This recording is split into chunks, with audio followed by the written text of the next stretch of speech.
தோழர்களே, கரூர் அசம்பாவித நிகழ்ச்சி நடந்து நேற்றோடு 1 மாதம் ஆகிறது.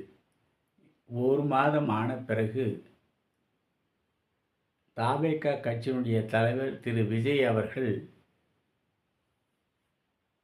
41 குடும்பங்களை துக்கம் விசாரிப்பதற்காக அவர் சென்னைக்கு அழைத்திருக்கிறார்.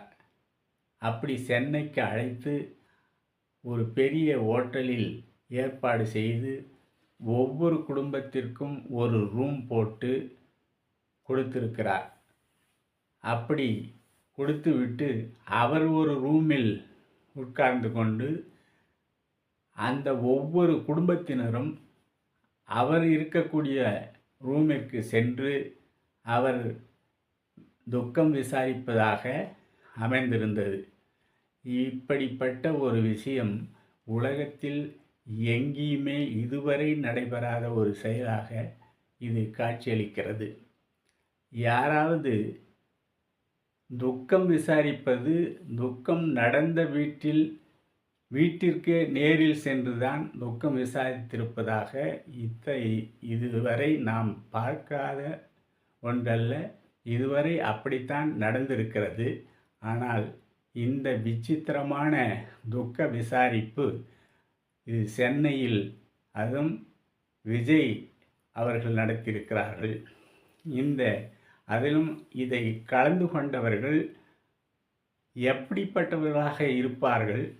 தங்களுடைய சொந்தங்களை, தன்னுடைய பிள்ளைகளை இழந்து வாடிக்கொண்டிருக்கின்ற இவர்கள் அந்த விஜய் அவர்கள் கூப்பிடுகின்ற இடங்களுக்கெல்லாம் இவர்கள் செல்கிறார்கள் என்றால் இவர்களெல்லாம் மனிதர்கள் தானா என்று நாம் எண்ண தோன்றுகிறது.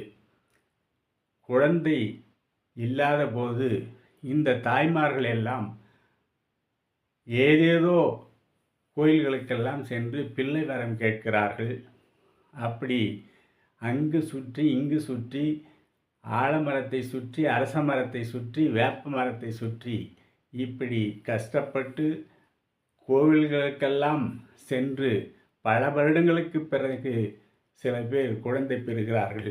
அப்படி பெற்ற அந்த குழந்தைகளை யாரோ ஒருவன் வந்து தூக்கி கொண்டு சென்றது போல இந்த நிகழ்ச்சியை பார்ப்பதற்காக சென்ற இந்த உயிர்கள், 41 உயிர்கள் பறிபோயிருக்கிறது. இந்த செயல் எவ்வளவு கொடுமையான ஒரு செயல்!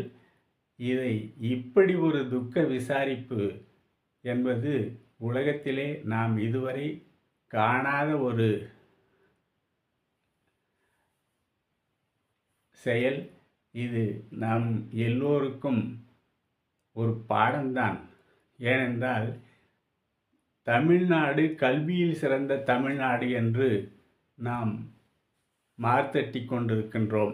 ஆனால் இவ்வளவு படித்த ஒரு மாநிலமாக, 96% படித்த மாநிலமாக நாம் இந்தியாவிலேயே திகழ்ந்து கொண்டிருக்கின்றோம். நாகரிகத்தில் முதன்மையான இடத்தை பெற்றிருக்கின்றோம். இப்படிப்பட்ட நாம் இந்த தமிழ்நாட்டில் இப்படி காசுக்காக, இப்படி தன்மானத்தை விட்டு தன் குழந்தைகளை, தன் உறவுகளை காசுக்காக விற்ற ஒரு நிலையைத்தான் நாம் பார்க்க வேண்டியிருக்கிறது. இது மிகவும் வருத்தமான செயல்.